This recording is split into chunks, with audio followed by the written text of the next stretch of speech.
the Super Bowl winning head coach of the Pittsburgh Steelers and, of course, of CBS, Bill Cowher, back here on the show. How are you, Bill? Doing great, Rich. Please. Great call last night. That was surprising, I thought. Hey, I chose the Bills, man. Good. I chose the Bills before the game. LT thought the Jets were the better team, even though the Bills had won 5 of their first 7, and the Jets, they just hit them in the mouth. They hit them in the mouth, Bill. They did, and it's funny that you said you almost looked like a little bit of a blueprint going against Tyrod Taylor. You rush 5, take away all of the lanes for him because he's kind of like Russell Wilson. He's more dangerous outside the pocket than in it. And, I think getting Calvin Benjamin is probably something that's going to help him down the road because right now there's not really a receiver that really scares you. So it'll be interesting to see where they go from here. But it was an impressive game by the New York Jets. Game I think we stated, too, that they had to win. So who is the best team in the AFC right now? You've got 3 teams sitting there at 6-2 in the Patriots and the Steelers and the Chiefs. Who do you like the most out of that trio, Bill?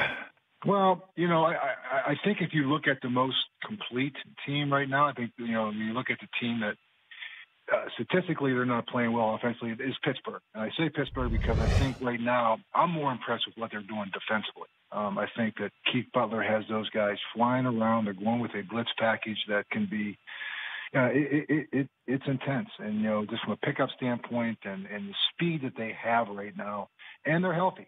You look at them right now, I think on the offensive side, their offensive line is healthy. Le'Veon Bell, Antonio, with Ben, and they've had some red zone lows and finishing drives. But I think when you look at right now, based on health and the most balanced team, I think it's the Pittsburgh Steelers. So what do you make of Roethlisberger's prior to the playing season comments that he doesn't know if he wants to keep playing much longer or at all? And then his flippant remark after their last loss that maybe I don't have it anymore. Where do you fall on reading those tea leaves, Bill? You know what? In my opinion, Rich, Ben has always been a guy that likes to be uncomfortable. You accomplish some of the things he's accomplished. You have the team you have going in. You don't come out exactly and start performing the way you'd like to, even to this point they haven't consistently. But, I think he's the type of guy that likes to be uncomfortable at times, and sometimes he can create that own uncomfortability. I mean, he likes to have a little bit of an edge. He can create it, as he's done. And I think he plays there like that, whether it be an injury, whether it be dissatisfied with some degree of anything. Then when he goes into a game and, if he's saying he's feeling good and feels great, I always used to worry. But when he went into a game and something wasn't right, and he was complaining about something, I said he's right where he needs to be. And that's kind of Ben. That's unbelievable.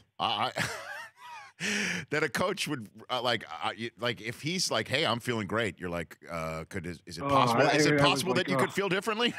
I've never heard that. Yeah, I would try to step on his toe or something. I needed to kick him in the shin, just like I didn't want him to feel too good. Bill Cowher of CBS joining me here. Let's talk about Bill O'Brien in the week that he has had. It was 1 week ago today where DeAndre Hopkins reportedly walked out of practice because of the comments that were attributed to owner Bob McNair in an ESPN piece about the kneeling and social issues and social justice that the players are fighting for. And then he gets them all on a plane after a team meeting where the owner apparently, his apology fell flat. They still ball out, almost beat Seattle, but lose. Yeah. And then Deshaun Watson after that game blows his knee out in practice. I mean, I just described to you a week's worth of Bill O'Brien's week. What is he thinking right now, do you think? I mean, let's not forget the first week of the season. You're dealing with a hurricane. He makes a decision after one half to pull his starting quarterback, and I've done that before as well. But, I just think what Bill has done is, I think he defines resiliency. I mean, he is, I love what he did in terms of starting to build an offense around the skill set of Deshaun Watson, and he did that. And, they've overcome the loss of J.J. Watt. They've overcome Marcel or Whitney. And so, they have overcome a lot of injuries. But the one thing that Bill does is he adapts and adjusts and will adjust. He's done it with his system on offense. I think he'll have to do it again with Tom Savage. And I just threw this out yesterday when I was asked someone. I said, the one thing you don't forget about is he's got a guy named Braxton Miller. If you want to keep some of that same stuff that you're doing, he's a guy that could fit that same skill set. A guy that played quarterback in college. I remember having Antoine Randall. We had Hines Ward in Pittsburgh. When you acquire those type of players, Rich, I always thought it gave us flexibility. It gave us versatility. It gave us a lot of different things we can do because we always had some playmakers. And, so I wouldn't be surprised to see a package. And I know I'm not so sure you can do it on the short week. But, right now, when you look around that division, they still are going to be a team to be talked about. We see Luck not going to be playing next year. We see the struggles of Blake Bortles.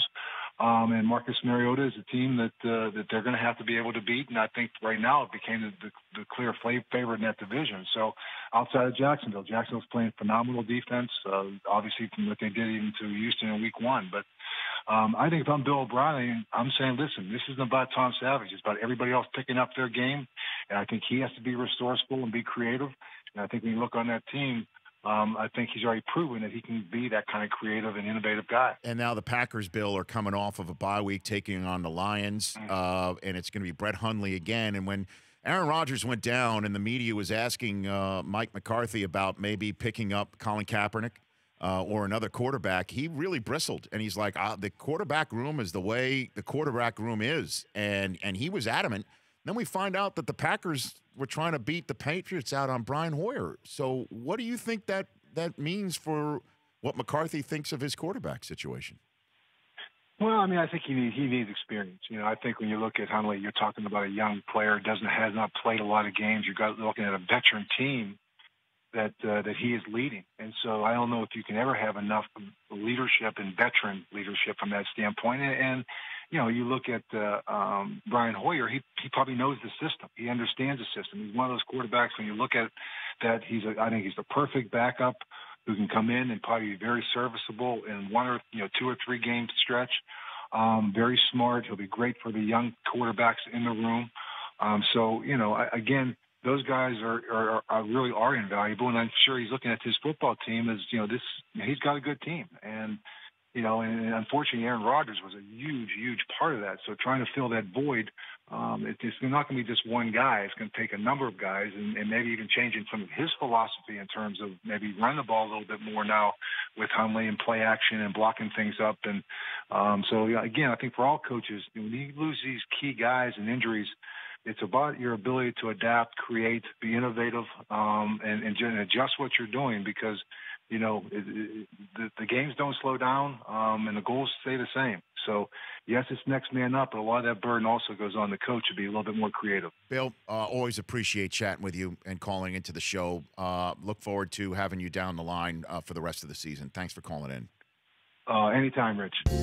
For more Rich Eisen Show, tune to Audience Channel 239 on DirecTV or download the Rich Eisen Show app.